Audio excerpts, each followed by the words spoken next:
Yo everybody, welcome to Off Panel, a weekly interview podcast about all things comics. I'm your host, David Harper, and this week we have the first episode I recorded from Emerald City Comic Con with artist Jamie McKelvie coming on the show. But before we get into that, I want to start by talking about something you may have noticed at the start. Off Panel has a new theme song. After 150 or so episodes, Off Panel has said goodbye to Wolfpack's outro, with a new track leading off the show going forward. But it's super exciting, as the amazing custom music agency Upright T-Rex Music crafted a new song specifically for Off Panel, and I love it.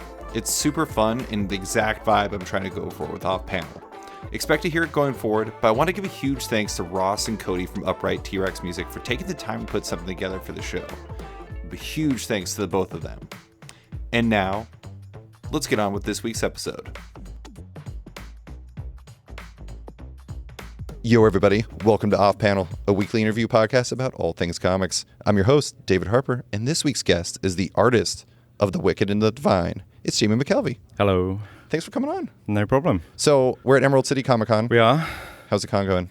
Really good, yeah. The show's been busy, like we've just been signing the whole time, and we threw a party last night, and I'm a little bit tired because of that. So, okay, this was the bombsheller party, right? Yeah. You guys, I like that you do things to engage your fans in that sort of way, because you do the Thought Bubble party, that's very famous. Yeah. How did that start coming together? I mean, the Thought Bubble party kind of happened by accident. The first year, there was like some music playing quite quietly in one of the rooms of the party, and nobody really liked it. So we tried to see if we could do something about that. So we got a friend's laptop and like plugged it in. That's amazing. And literally like playing whatever tunes he had on his laptop. Sure. But the volume had to be down to a certain level. So like if people were dancing too loudly, you could hear their feet over the music. Sure. So everyone was having to dance really quietly. But because of that, they asked us back to do it properly the next year. Oh, wow. And it just went from there. Yeah. It's so we really like creating a community around our stuff. And obviously, a lot of our stuff is quite music heavy, very music heavy. Sure. And so that's always been a part of it, yeah. That's the thing I've always been really impressed about you and Kieron's work together is, I mean, obviously you have overlap because music is huge in fandom and everything like that. But at the same time, you don't really see that type of thing come up in comics so often, where people so intentionally build a rapport with their fans.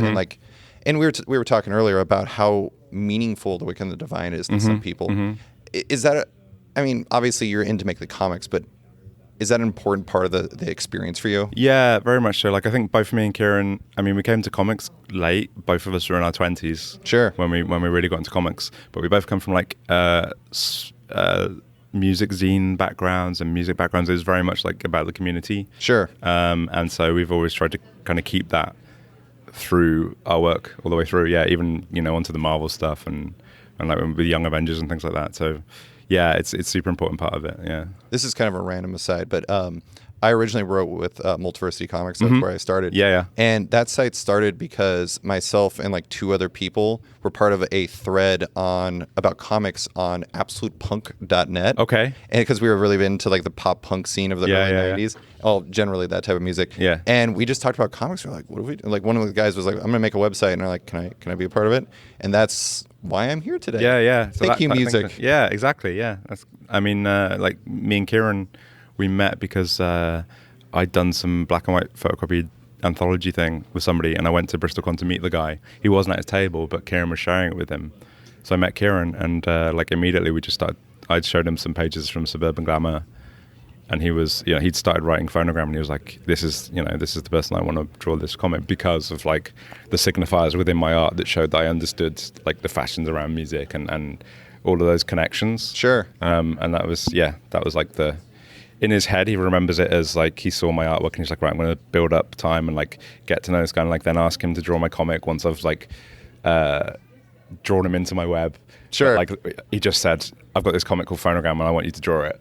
Like straight off. Yeah. Wasn't you guys first worked on something in a video game magazine? Yeah. So that really came about because like Kieron just wanted me to be drawing something to make some money. Yeah. And it wasn't much money, but it was some money. And obviously he's an ex-video games journalist. Yeah.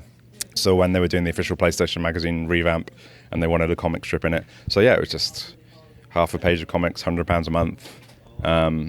And that went on for like 50 issues, 49 issues. They cancelled it in issue 49. Oh, that's really random time. Yeah, and didn't tell us it was the last one until like we were just putting it to bed. So like we didn't have a chance to write a last one. But we said at the time when they commissioned it, was like, well, we've probably got about a year's worth of jokes. Mm-hmm. And after 4 years, we proved them right.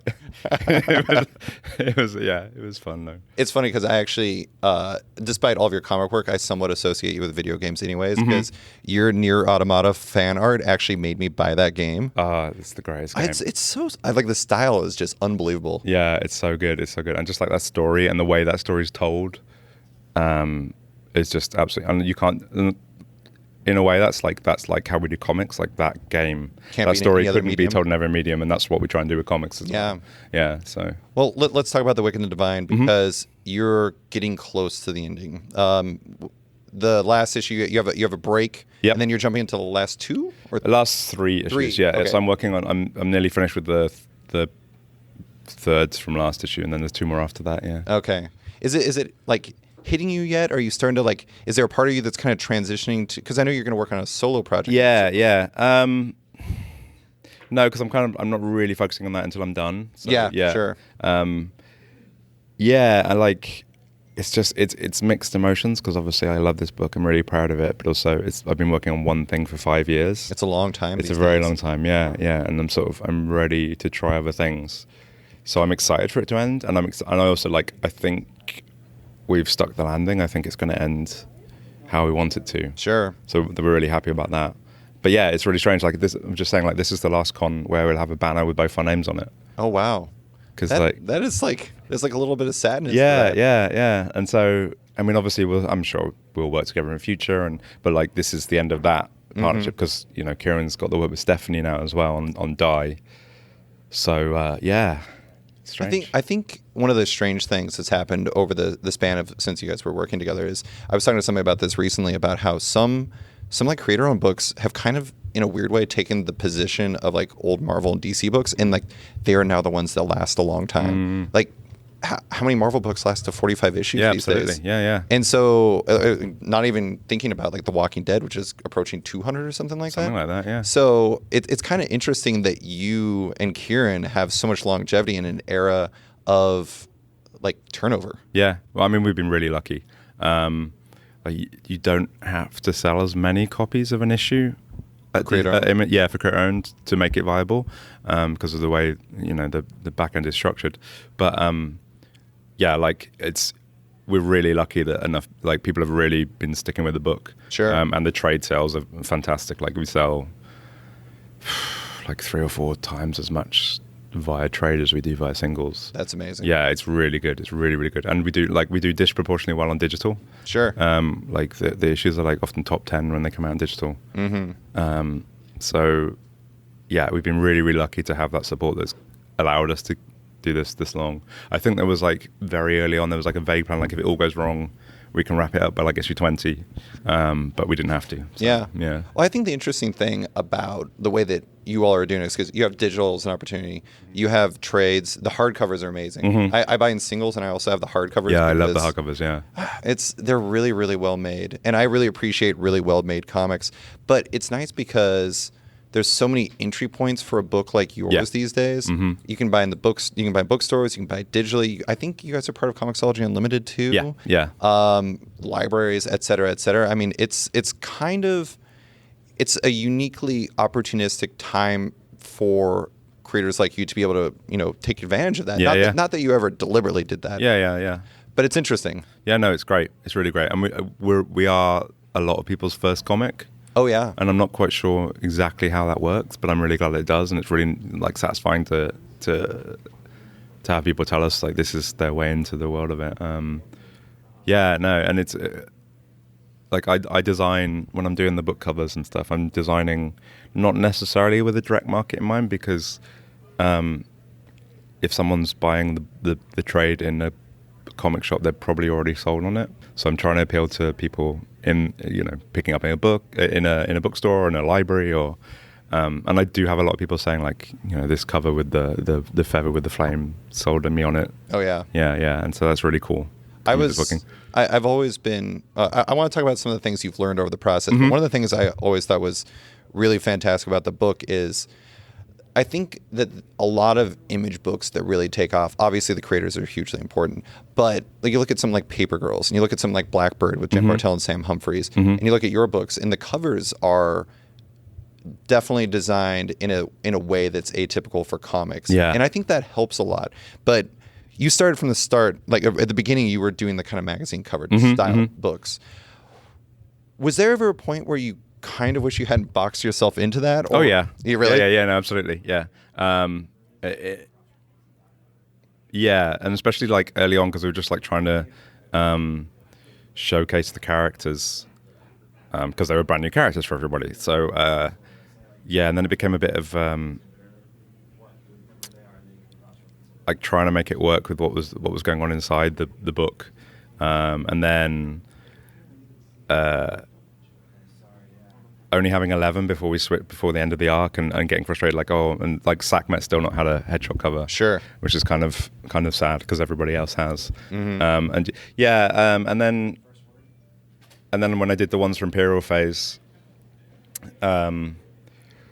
where like it's the character, and then there's like a box that represents the powers, and then as everything kind of gets spirals out of control, the powers start expanding out of the box, and I think I misjudged it a little bit in terms of how much it spreads each issue. Sure. Towards the end, and then there's things like with the trade covers, they get darker every trade. So the first one's white and the last one's black. Yeah. Will be black, and because they're printed at different times, you can't necessarily control how dark things are going to print, how light things are going to print. And the third one printed way darker than we were expecting. Oh no. And then you're like, but we have to like make sure there's enough space to get to black at the end. And right. And then we weren't sure when we were going to put out the specials trade. Sure. Early on, it ended up being volume 8, and then volume 9's the last one.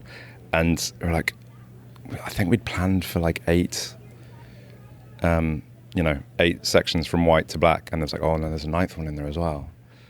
Yeah, so we got through it, but there were definitely moments like, oh yeah, we've trapped ourselves here. It's beautiful. I love it, and it's different. But I have to admit, when I remember seeing that, I was just like, what if they run out of faces? At a certain point, you're just like, what are they going to do next? Yeah. And so then I like, as soon as the first 2 arcs were over, then I wanted to do something different with the covers. Sure. But then also when we came back to the last year, it felt right to return to the headshots because of the cyclical nature of the book and everything, and it's when you're drawing a character again for a headshot, like you show how far they've come across the book. Yeah. From the beginning to the end is really cool. Doing stuff like that. Yeah. So I've always really loved the design of the book. Like I talked to Hannah Donovan for a piece I did, and just I'm kind of a font nerd, and so like the font you all chose for Wicked and Divine, I think it's Gotham something. Yeah. I mean, we'd use the Gotham family across the whole book, but like the titles, I'm blanking on it, like Gotham Light or something like Sure. that. Yeah, I mean, it always just really stood out to me, and I think that's such a huge part of covers and design is, especially when you're surrounded by very different things, it's like you want to find a way to stand out. Yeah, absolutely. I mean, that's why, and it's such a simple trick, just using a bunch of white on the cover. Yeah. Immediately makes it stand out but yeah, like from the beginning, the design was very important to us, and so that's why we hired Hannah to work on that, because you can at Image, if you want, just provide the art and they'll do the design around it. Sure. And do a great job. They did it on Phonogram, the first 2 phonograms. Drew Gill worked on that, but because we wanted, there's a mentality we have, like a kind of gang mentality with our books, where it's like, this is the gang, this is the team doing the thing. So it's me and Kieron and Chrissy and Clayton and Matt and Dee, who's our flatter, and like bringing Hannah into it as well. And then Sergio took over, like doing it all ourselves. Sure. Putting out the whole product. And that's one of the great things about Image, is that you can control every single thing. Yeah. Between the covers and the covers. And yeah, it's really important to us to like present stuff outside of the actual comics pages that stay true to the comic. Yeah. I've always really liked that you continued crediting Hannah. It's like original designer. Mm-hmm. I mean, comics have a tendency of having credit issues. Mm-hmm. And you all have felt very diligent in making sure that representation is in there for every person who's contributed to the book. Absolutely, yeah, it's really important to us. Yeah. Another thing I really liked is you had oh my god, Commercial Suicide, where you had different artists work on the book. You've had the B covers where you have different artists provide covers. And I think it's been a really cool thing because you get to put somebody like Layla Del Duca in there, who's phenomenal. Yeah. And as much as I love Shudder or Sleepless, Wicked and the Divine is an order of magnitude more popular than that. Is it important to you as like an artist and as a part of the comic book community to provide opportunity for your peers and people who maybe deserve more? Yeah, absolutely. And that's one of the reasons, because at first we were just going to do variant covers for the first arc. And then we rapidly realized like this is a great opportunity because people want those covers. And we don't make them like incentive. So if you want it, you can buy it. Yeah, it's just an A-B split, right? Yeah. And so it became quite early on really a way to showcase people who are, and like those 45 covers, pretty much every single one of them is amazing. Like, right. And we've got such fantastic artists. And like, it's really important to us to promote the artists that we feel deserve it, basically, because they're so great. Sure. Yeah. And so it's been pretty wonderful. I love the experimentation you've been able to do on the book too. There was the Kevin Wada issue, the magazine issue, which was I mean, you've never seen anything like that in comics. No. That's for sure. Yeah. There was Mothering Invention, where basically I think Kieron was trying to kill you. Yes.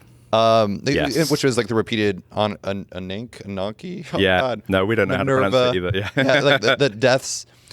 How does? Obviously, you have to buy in. Like Kieron's not just me. Like, good luck with this. Yeah. How does like that formalistic experimentation change your job and like change your role as a storyteller? Because for like the Anank and Minerva deaths, that was all visual for page after page after page. It was an enormous amount of work, yeah. And through time, so you had to do era specific. Like, how does that type of experimentation change your approach? Well, you're right. Like you have so much information to get across to the reader just in one panel each time. Because if anyone hasn't read it, it's 11 pages of 6-panel grid where every panel is a different Persephone and a different Anank across time, 6,000 years of history and all around the world. And it's just...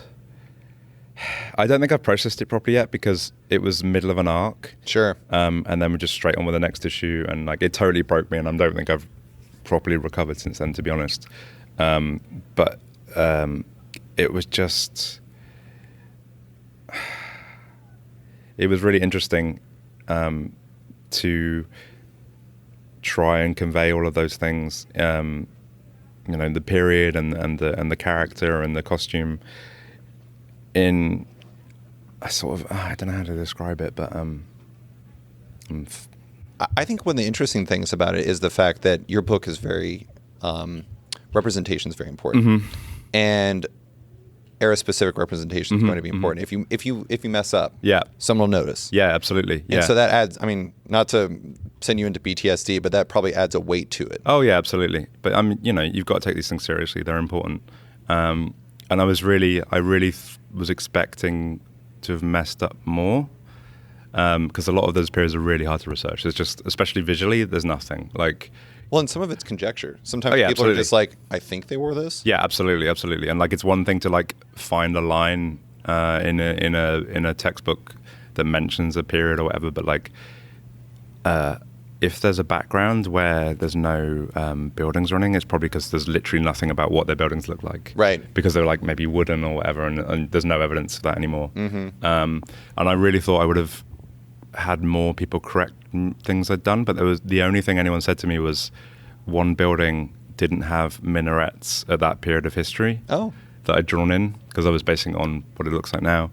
And so I just erased those for the trade and fixed it. Oh, wow. And I was really like happy that there's no like major mistakes that I know of. I mean, I'm sure that there's got to be some. There's got to be a lot, especially the early stuff. But like nobody's picked us up on it. So, but yeah, it was about 4 months worth of work crammed into 6 weeks. My God. Yeah. I mean, I remember reading that and I was just like, you and Matt, I mean, because Matt Wilson, colorist, Yeah. huge part of that too, because color is important too. Yeah, incredibly important. And he had to make sure each period was differentiated from the rest of them. So that was essentially 66 palettes across 11 pages. That's not normal work. No. So, because the palette setting is, I think, one of the most time-consuming bits of coloring. Mm-hmm. And like having to do that 66 times across 11 pages, that was very, very tough. Yeah. He did an incredible job, absolutely incredible job. Yeah, he is the best in the biz. Absolutely, yeah. And now, a word from our sponsor. Yo, everybody. I'd like to take a minute to talk about our sponsors over at Impact Theory Comics. Impact Theory Comics is a new independent publisher, and they're releasing their first comic, Neon Future. Neon Future is a collaboration with world-famous DJ and producer Steve Aoki, and is written by the Eisner Award-winning writer of Justice, Jim Kruger, with artists Neil Edwards of Fantastic Four fame and Jeremy Rappak delivering the visuals and building the world. Want a first look at the book and Neil and Jeremy's art? Give Impact Theory a follow on Instagram at @ITComics. If you like what you see and you're a fan of science fiction, this might be the comic for you. So head over to your local comic book shop and get Neon Future #1 on your pull list ASAP. And now, back to the show. This is a funny thing to choose. It's one of my favorite things that has come from your partnership, but I've always loved the idea of the faux cartoonist. Mm-hmm. Yeah. Kieron wrote about it. I think the article was like the Gillen McKelvie paradigm, or something like that. Yeah. And it's a really great way to deal with attribution. But one of the things that isn't discussed in terms of attribution is like, where do the ideas come from? Yeah. For that type of experimentation, is that something you and Kieron discussed quite a bit beforehand? Yes. Yeah. Like we knew that was coming up. I think he set the idea for it vaguely probably about 3 years before that. So we knew, we'd been talking about it before then. We knew what was coming up with it. We were talking about how we were going to approach it. At one point, I think it was going to be the whole issue, just like 3 panels a page. Sure. But then we sort of got and I'd love to do something like that, but also, there would be some readers who'd feel cheated by that. Sure. Which I don't necessarily agree with, because there's a lot of information conveyed in those panels. But I also understand it, There's always a weird push-pull with the role of words and how many there are in terms of dictating the value of a comic book, which is a hilarious thing because some of the best comics I've ever read are silent. Yeah, absolutely. And it's funny as well, it's also the perception doesn't necessarily track with the reality. So the issue after that, I think, or maybe the issue after that, where there's like 90 black panels to represent 90 years. There's also another 20 pages of comic after that. Yeah. It's not like that took up half the comic, but you get people saying, oh, you wasted half the comic on the black panels. It's like, no, you got 10 more pages that were telling a story and doing that in a specific way. Yeah. So that's always kind of a bit of a challenge, push-pull with it, yeah. I have to say the only beef I had with you guys about that arc is I've never read an arc of a comic that made me think I need to read the rest of this comic again. Yeah. More than that one. Yeah. I mean, that's what we want to give value in these things. Sure. Comics aren't that cheap for what, in terms of like, if you really want to compare, the price to the time spent reading it. So it's very important for us to create comics that are designed to be reread. Right. And, aggressively Wictive, like this stuff. Like we say, when issue 33 came out, we wanted to say to people, but you couldn't really without spoiling it, it's like, read the rest of the arc, read all of the series again before you read this, because once you've read issue 33, it's a different comic from the beginning. It's never the same comic after that. Oh, yeah. And yeah, like it's totally designed for that kind of thing. I think it's one of the interesting things about the book is because, spoiler alert, Lucifer's death is such a huge moment that in the beginning you kind of feel like maybe this is what the book is. This is what the book's about. Yeah. And it's never really been about that. No. And it's interesting because I wonder if some readers read something like that or read the Anank and Minerva stuff and they start having a different idea of what it's about. But to me, it's always really been about these characters and like their path and like going through all of this. Yeah. Which is like, I talked to somebody recently about the idea of a concept book and about how if you have a book that's built around just one concept is not as interesting if it's built off the characters and their lives. Yeah. And I think that you've both done a very good job of balancing that. Yeah. That was our intention, that the sort of the opening arc and the murder mystery and everything, it was just a way into the world. Sure. It wasn't what it was about at all. Yeah, absolutely. And, it's Kieron always works on multiple levels. He's always thinking about, the meaning of what he's doing in that respect. Mm-hmm. And yeah, it's very much about, I mean, it's about us. It's about what we've learned as, you know, we talk about how Phonogram is about being a fan. Wictive is about being a creator. It's like Sure. what we've learned doing what we're doing in the last 15 years. Why are we doing it? So that, yeah, the character stuff is like incredibly important. Yeah. Yeah. Yeah. I just have a few more questions for you. I wanted to, this is kind of a dumb question, but I've always been really curious about it. Did you and Kieron discuss whether the gods look like they sound? That's kind of a weird question, but I think it makes sense. Yeah. So here's I mean, the problem with this is, They don't sound like anything. Yeah, it's not music. It's what we say. It's what music aspires to be. Yeah. Yeah. And so we haven't defined it that much, but there's definitely, you can tell like the performances are different. Sure. And so you can infer from that yes, they kind of, the way they do their thing is reflective of their character and their god and everything. So yeah. And this is going to be like, if there's ever a TV adaptation, which, you know, stuff's moving, but you're never guaranteed. Like, how do we do that? You can't, because it's literally supposed to be something that humans can't do. Humans can't create. I'm not sure how we're going to approach that, which is one of the benefits of comics. We don't have to. Right. It's just silent. So. How do you make them feel like that on a screen? Very tough question. Yeah.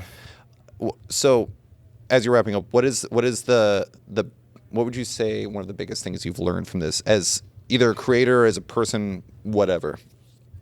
That's a really big question for besides, Sunday morning at a con. Besides, don't do a very long or hugely long series again. Yeah. I mean, I am really proud of it, but like 5 years is just a very long time on one thing. What have I learned? I mean, I've learned a lot about myself in terms of what I'm capable of as an artist and as a person. Like, because a book like this is so all-consuming, and well, and letting it Divine has become. I mean, for a lot of people, it's become more than just a comic. Absolutely, yeah, and just like placing your boundaries around that, and making sure the rest of your life, because there's been periods when it's just like I've just sort of let. I feel like working on this book, I've sort of. I thought I was still like close friends with a lot of my friends, and then I realized I've been spending so much time on this thing that I'd sort of let all that slide. Sure. And that's kind of like a hard lesson to learn. So like one of the things I'm doing after Wigdiv is like spending time reconnecting with people. Right. And so like learning my boundaries like that has been really interesting over this book, because it hasn't been like that before. I've been able to have a bit more of a healthy balance. Yeah, and learning about what I want to do next is an interesting thing, because it's just like 5 years on one thing.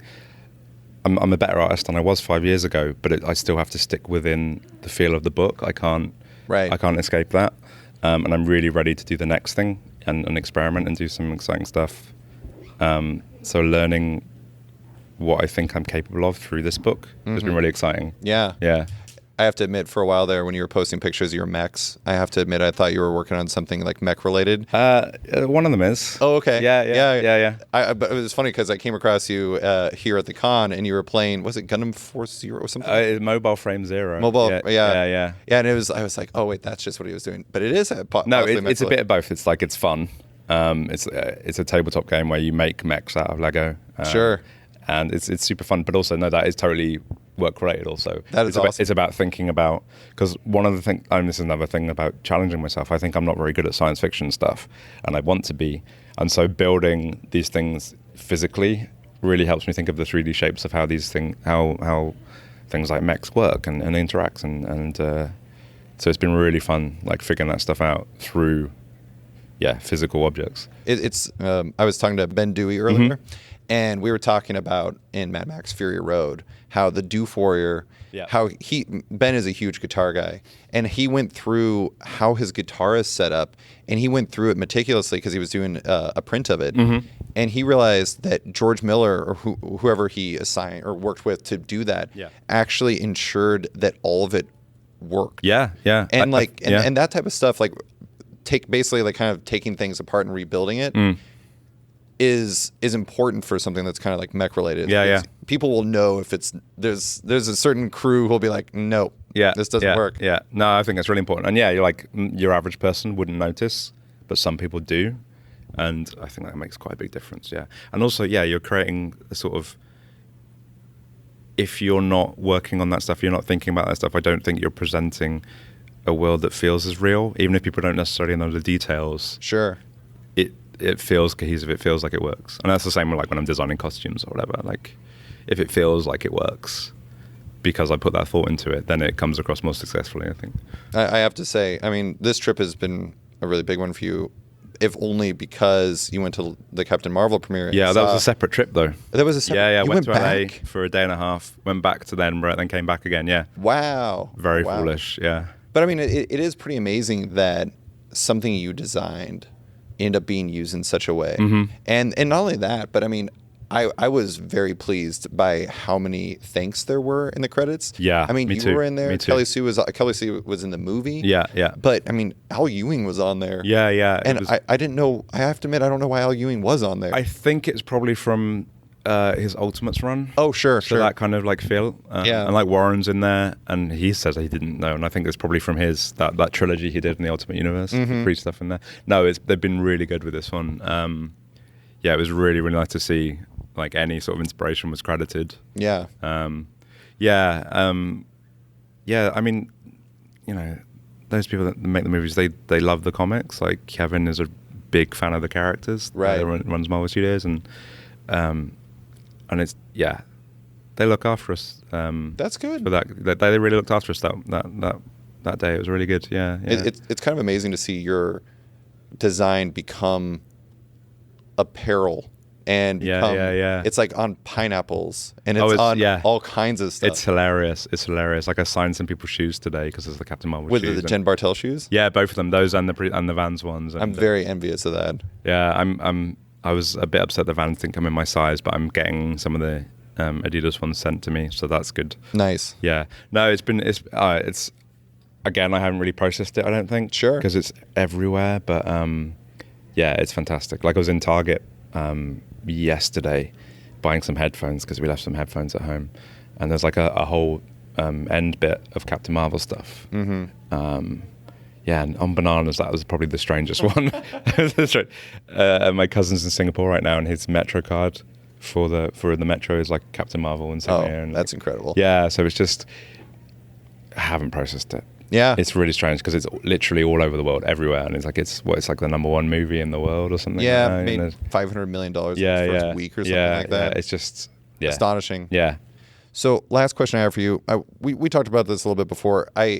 Kieron wrote in the back of the last issue of Wicked Divine about how you've been dealing with back problems and about how that can impact your speed and even if you can draw. I'm not going to ask you to go into your back problems or anything like that. However, I'm interested on your take on how, like, you know, I saw Steve Lieber tweet yesterday about how he's walking around the con and he's loving the work, but everyone sit up straight. Yeah, like it's important for you. Yeah. Why is it? I mean, how do you become a successful? I mean, why is it important for you to watch out for yourself? And I guess if you could tell somebody who is coming up and wanting to be the next you, how do you take care of yourself and make sure that doesn't happen, I guess? Yeah, I mean, I've got the extra problem that I'm hypermobile, so my joints don't hold themselves in place like they should. So my muscles are always working overtime, my nerves. So choosing a career where you sit still for 10 hours a day is very foolish. But actually, we did a panel on Monday in London before we flew out, and met a young artist afterwards. She's really fantastic, but like she's like 20 years old, and she sits on her bed leaning over a flat table to draw. Oh yeah. And I'm like, that's what I did, you know, back then. And like that's you're setting yourself up for problems later down the line. And you think, especially when you're young, you think you're invulnerable, you think you're invincible.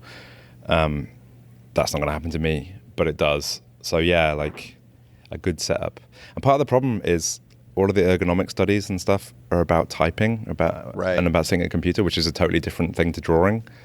And there's not a lot around it. But you know, just having a drawing board at an angle, having a good chair, taking lots of breaks is really important.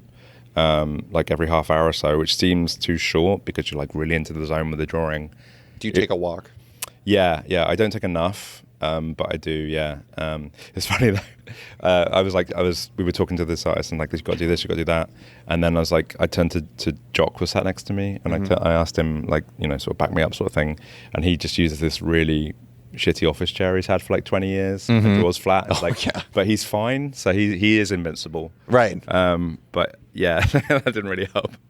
But yeah, you really got to look after yourself with these things. Yeah. I think you look at the prototypical picture of an artist working at a board is a hunch. Yeah.